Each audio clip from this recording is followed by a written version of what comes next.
Assalamualaikum warahmatullahi wabarakatuh. Perkenalkan, saya Estiana Yuliawati, mahasiswa manajemen Fakultas Ekonomi dan Bisnis Universitas Teknokrat Indonesia.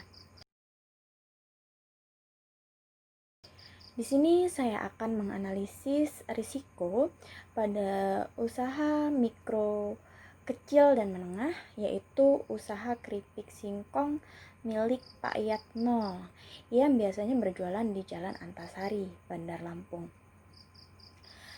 Ketika saya menjumpai Pak Yatno berjualan menggunakan gerobaknya, yaitu di sekitaran Jalan Antasari, daerah deretan Puspin dan seterusnya di situ biasanya.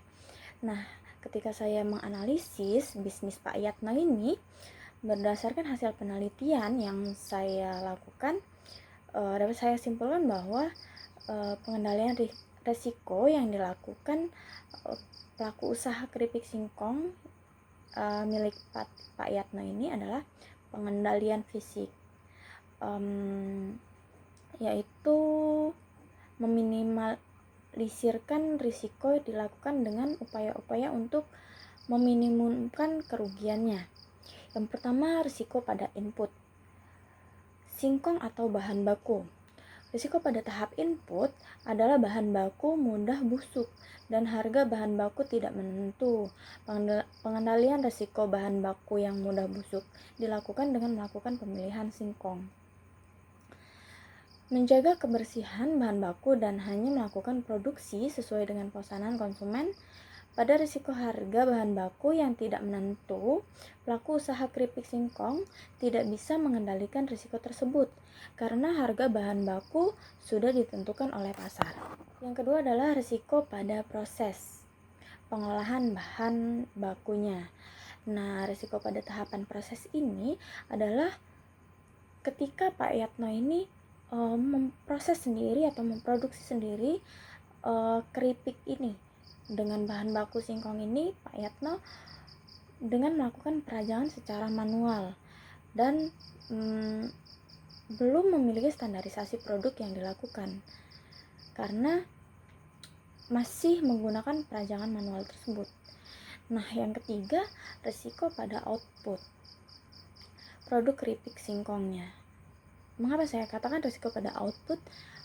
Adalah keripik mudah hancur dan semakin banyaknya pesaing dan produk kadaluarsa di pasaran, pengendalian risiko keripik yang mudah hancur dilakukan dengan menggunakan bahan baku yang bermutu baik dan saat proses perajangan dan bahan baku penggorengan harus dilakukan dengan baik pula.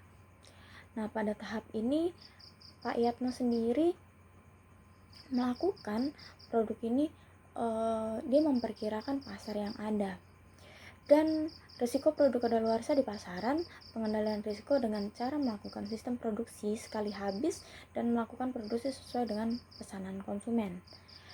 Dan demikianlah yang dapat saya sampaikan risiko-risiko pada keripik singkong ini. Mitigasi bisnis yang saya sarankan berdasarkan kesimpulan yang telah dikemukakan di atas, maka saya mengajukan saran yang dapat dipertimbangkan. Yang pertama,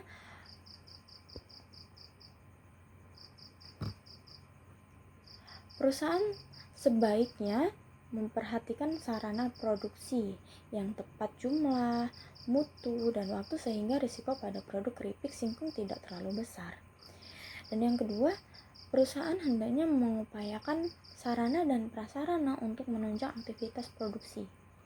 Dan yang ketiga adalah karena risiko yang paling banyak terjadi adalah produk kadaluarsa di pasaran, maka sebaiknya perusahaan memberikan potongan harga saat perkiraan produk masih terlalu banyak.